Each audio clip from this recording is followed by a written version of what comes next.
오늘도 주님께서 우리를 기도의 자리로 불러주셨습니다. 다 같이 찬송가 449장 우리 같이 하시겠습니다. 449장입니다. 449장 예수 따라가며 복음 순종하며 같이 찬송하시겠습니다.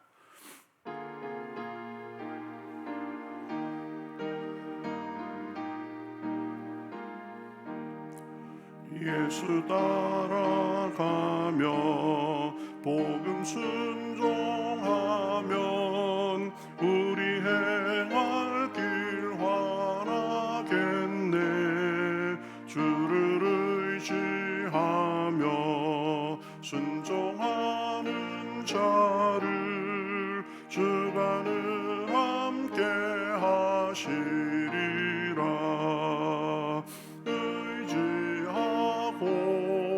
순종하는 길은 예수 안에 즐겁고 복된 길이로다.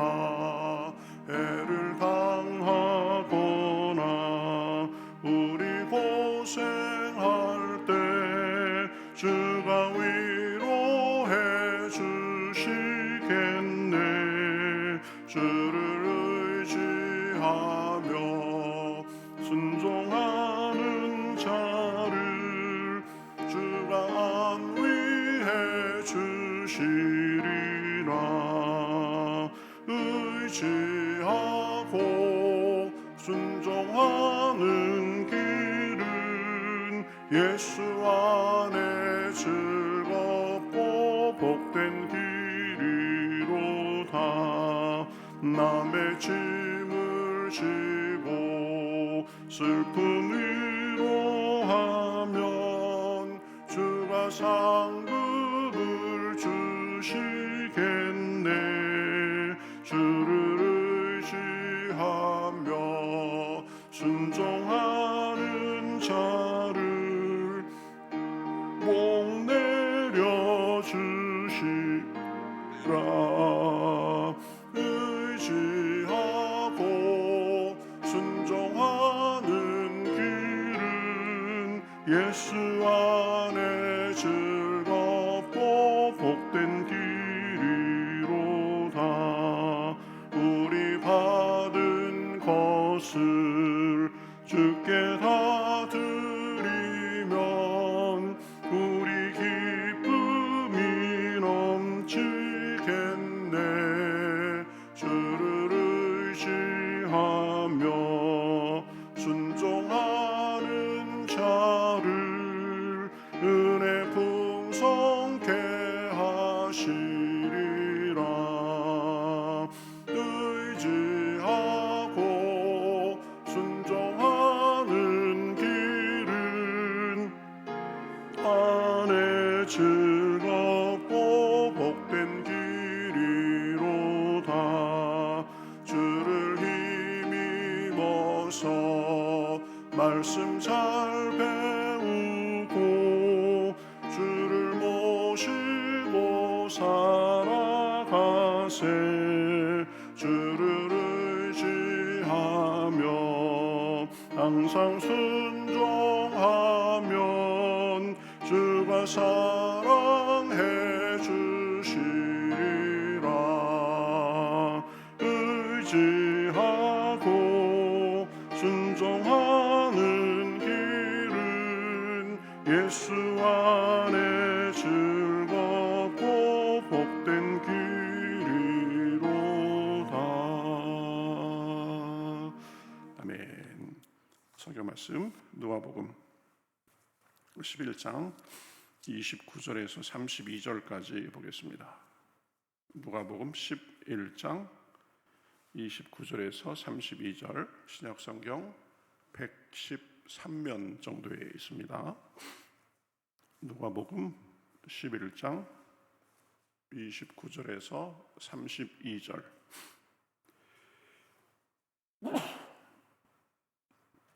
신약성경 113면 정도입니다. 누가복음 11장 29절부터 저와 여러분이 한 절씩 보겠습니다. 무리가 모였을 때에 예수께서 말씀하시되 이 세대는 악한 세대라 표적을 구하되 요나의 표적밖에는 보일 표적이 없나니 요나가 니느웨 사람들에게 표적이 됨과 같이 인자도 이 세대에 그러하리라. 심판 때에 남방 여왕이 일어나 이 세대 사람을 정죄하리니 이는 그가 솔로몬의 지혜로운 말을 들으려고 땅 끝에서 왔음이거니와 솔로몬보다 더 큰 이가 여기 있으며 심판 때에 니느웨 사람들이 일어나 이 세대 사람을 정죄하리니 이는 그들이 요나의 전도를 듣고 회개하였음이거니와 요나보다 더 큰 이가 여기 있느니라. 아멘. 오늘 말씀은 예수님께서 제자들에게 하신 말씀이죠. 본문 우리 29절에 보면 예수님께서 이 세대를 악한 세대라고 말씀하시는 것을 볼 수 있습니다. 물론 예수님께서 이 세대라고 했을 때는 그 예수님 당시의 세대를 말씀하는 것이지만 우리가 사는 이 세대도 만만치 않습니다. 악한 세대라고 할 수 있습니다.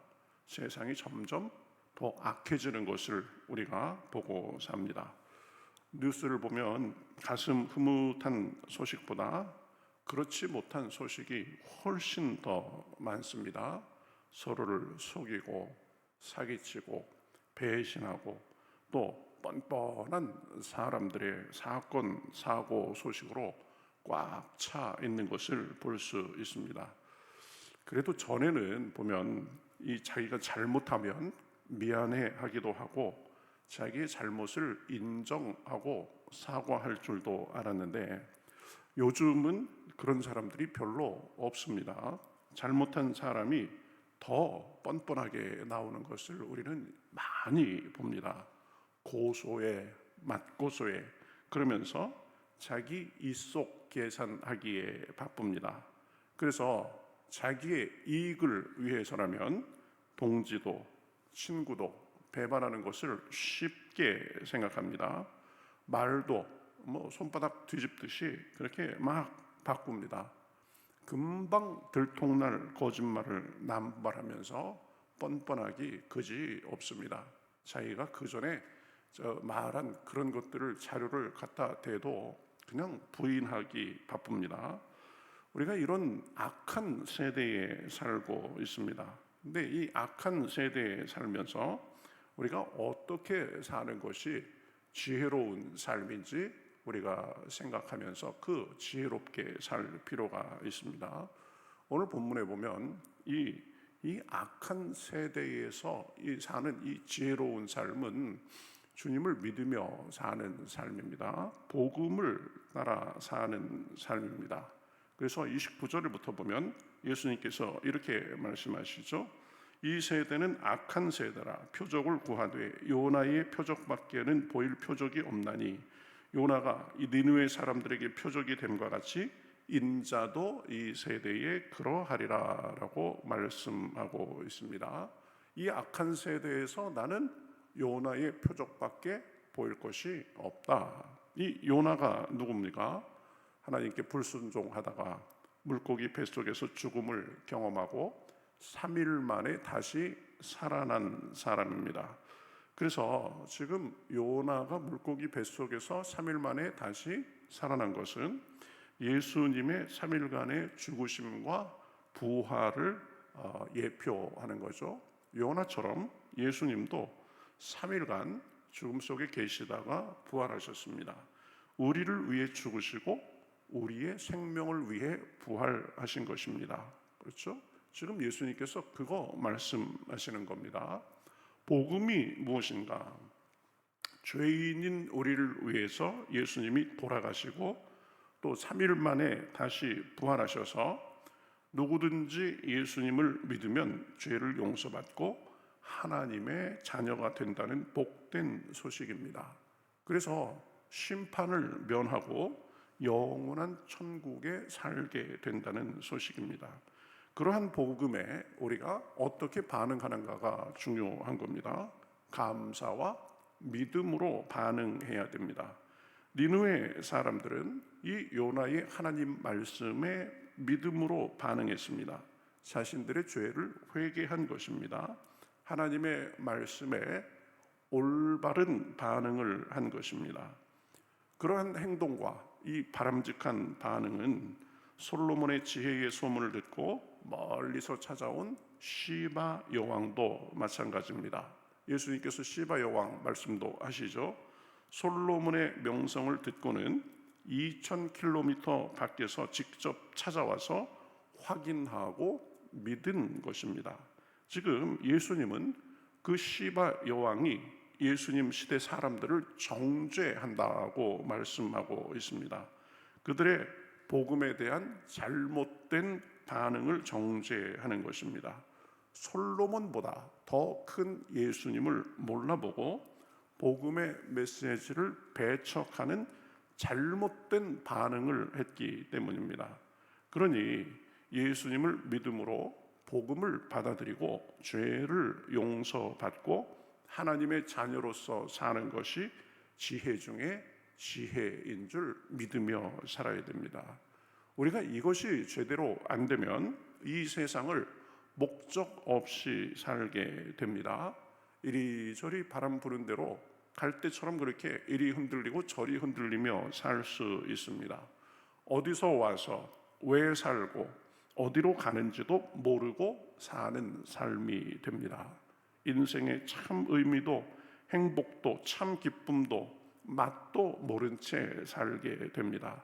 진짜가 아닌 것을 진짜라고 믿고 참 만족을 줄 수 없는 헛된 것을 쫓아 살게 됩니다. 생명의 근원이신 예수님을 모르고 생명의 근원이신 하나님과 연결되어 있지 않고 그렇게 사니까 배부를 수 없고 만족할 수 없는 것입니다. 그래서 이사야서 55장 2절에 보면 이렇게 말씀하죠. 너희가 어찌하여 양식이 아닌 것을 위하여 은을 달아주며 배부르게 하지 못할 것을 위하여 수고하느냐, 이렇게 말합니다. 하나님 이외에 다른 것에서 만족을 얻으려고 하고 하나님 이외에 다른 것에서 우리가 흡족하려고 하면 그것은 잘못된 것이다 라고 분명히 말씀합니다. 양식이 아닌 것을 위하여 은을 달아주며 배부르게 하지 못할 것을 위해서 수고하다가 세상을 허무하게 떠날 수밖에 없는 것입니다. 에레미야서 2장 13절에서는 또 말씀합니다. 내 백성이 두 가지 악을 행하였나니 곧 그들이 생수의 근원 되시는 나를 버린 것과 스스로 웅덩이를 판 것인데 그것은 그 물을 가두지 못할 터진 웅덩이들이니라, 이렇게 말하고 있습니다. 이스라엘 사람들의 잘못이 무엇입니까? 하나님을 쫓지 않은 것입니다. 하나님 아닌 것에서 만족을 구한 것입니다. 그러고는 이제 자기들의 웅덩이, 이 저수지, 물을 공급할 것을 팠는데 하나님을 의지하지 않고자 판 것이니 물을 가두지 못할 터진 웅덩이가 됐다라고 말씀합니다. 열심히 파가지고 여기 이제 물을 받아놓고 우리가 필요할 때마다 그 물을 우리가 뺐으면 되겠다 이렇게 생각하고 자기들의 웅덩이 저수지를 팠는데 그것은 구멍난 저수지, 구멍난 웅덩이가 된다는 것입니다. 하나님 이외의 모든 것은 다 터진 웅덩이가 되는 것입니다. 하나님 이외의 것에서 만족을 누리고 참 행복을 얻겠다고 하는 것은 마치 터진 웅덩이를 파놓고 거기에서 물을 얻겠다고 하는 것과 똑같다는 말씀을 지금 하고 계시는 것입니다. 그러니 사람이 살면서 해야 할 가장 급선무가 무엇입니까? 하나님을 믿는 것입니다. 복음을 받아들이는 것입니다. 그 안에서 주님이 주시는 생명과 자유, 평안과 기쁨, 만족을 누리고 사는 것입니다. 그래서 이 세상 살면서 험하고 악하고 부족한 것도 많고 그렇지만 하나님이 주시는 은혜로 살 때 우리는 비로소 이 세상에서도 안전하고 만족하게 살 수 있는 것입니다. 어디서 와서 왜 살고 어디로 가는지를 분명히 알고 살게 되는 것입니다.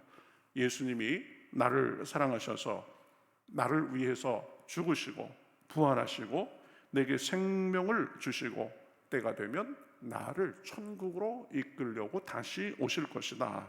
나는 예수님을 믿음으로써 하나님의 자녀가 되고 언제나 변함없는 그 사랑과 돌보심을 받고 산다. 내 안에 성령님이 함께 하신다. 그래서 나를 인도하시고 힘주시고 친구가 되어 주신다. 내가 기도하면 언제나 어디서나 주님의 이름을 부르며 기도하면 응답해 주시고 예배를 통해서 날마다 새로운 은혜를 주신다. 그러한 믿음으로 살 때 이 악한 세대에서도 흔들리지 않고 주님의 인도함 속에 그분의 보호하심 속에 도움을 받으며 살 수 있는 것입니다. 그 도움으로 굳건하게 살 수 있습니다. 그 세상에 동화되지 않고 이 세상에 나그네로 살며 본향을 가는 길을 흔들리지 않고 살 수 있습니다. 여러분 스스로 한번 생각해 보세요. 주님께서 우리를 위해서 죽으시고 부활하신 것을 믿습니까? 그것이 복음을 믿는 것입니다. 나와 함께 하시고 힘주시고 지금도 도와주심을 믿습니까? 우리가 기도하면 하나님께서 들으시고 가장 좋은 때에 가장 좋은 곳으로 응답하심을 믿고 사는 것, 이렇게 이 세상에서 우리와 함께 하시다가 때가 되면 다시 오셔서 우리와 천국에서 영원히 살 것을 믿는 것, 이것이 복음을 믿는 것입니다. 이 세상 살기 만만하지 않습니다. 이 세상은 악한 세대입니다. 우리를 넘어뜨리려 하고 애쓰고 힘써야 하는 세상입니다. 그러나 오늘도 그 복음을 믿고 주님의 도우심을 믿고 믿음으로 주님께 나아가며 이 악한 세대에서 승리하실 수 있으시기를 우리 주님의 이름으로 축복합니다. 주님은 우리를 고아와 같이 내버려 두지 않는다고 하셨습니다. 우리와 늘 함께 하시고 힘 주신다고 하셨습니다. 오늘도 기도할 때 주님의 그러한 은혜가 풍성하시기를 우리 주님의 이름으로 축복합니다. 같이 기도하겠습니다. 하나님 감사합니다. 예수님께서도 이 세대가 악한 세대라고 하셨는데 우리가 사는 이 세대도 참 악한 세대입니다. 사탄은 우리를 넘어뜨리려고 우는 사자와 같이 그렇게 찾아다니고 우리가 사는 것이 이 세상의 흐름에 휩쓸려 살 때가 많이 있습니다. 그러나 그러한 상황 속에서 우리를 그냥 두지 않으시고 우리에게 오셔서 십자가로 우리의 죄를 용서하시고 부활로 영원한 생명이 있음을 가르쳐 주심을 인하여 감사합니다. 세상에 살면서 유혹도 있고 이런저런 일을 만나지만 그러나 주님께서 나를 사랑하시고 나를 위해서 십자가에 달려 돌아가시고 나와 함께 하시며 이 때가 되면 오셔서 영원한 천국으로 인도하실 것을 믿는 이 복음을 믿으며 살 수 있도록 인도하여 주시옵소서. 우리의 죄짐도 지시고 우리의 삶의 여러 가지 속에서 우리의 힘이 되시는 주님을 믿으며 삶으로 우리 삶 가운데 악한 세대를 이기고 주님이 주시는 평강과 은혜가 넘칠 수 있도록 인도하여 주시옵소서. 오늘도 기도할 때에 성령께서 우리를 감화하시고 아버지 여러 가지 상황 속에서 주님께 기도할 때 위로하시고 능력 주셔서 오늘도 주님과 동행하는 복된 시간, 복된 날이 될 수 있도록 인도하여 주시옵소서. 감사하며 예수님의 이름으로 기도하옵나이다. 아멘.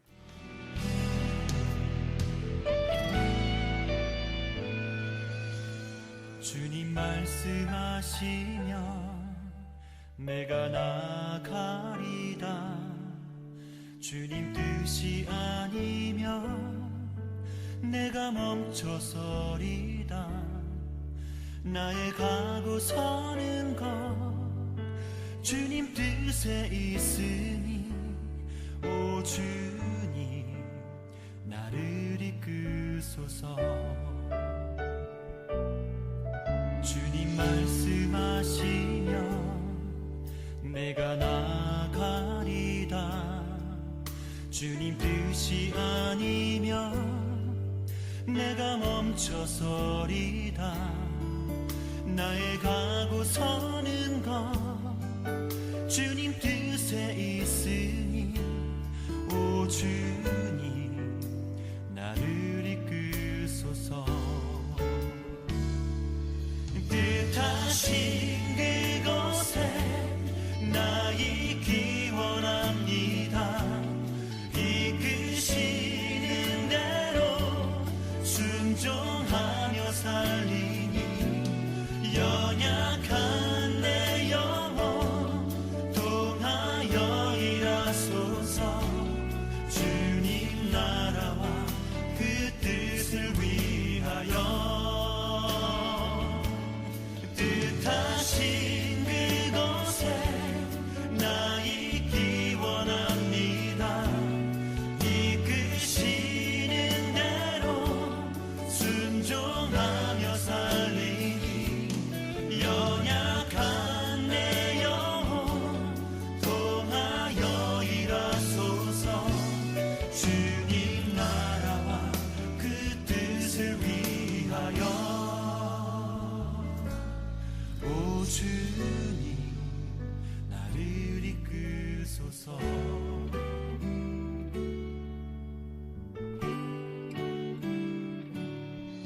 주님 말씀하시면 내가 나가리다. 주님 뜻이 아니면 내가 멈춰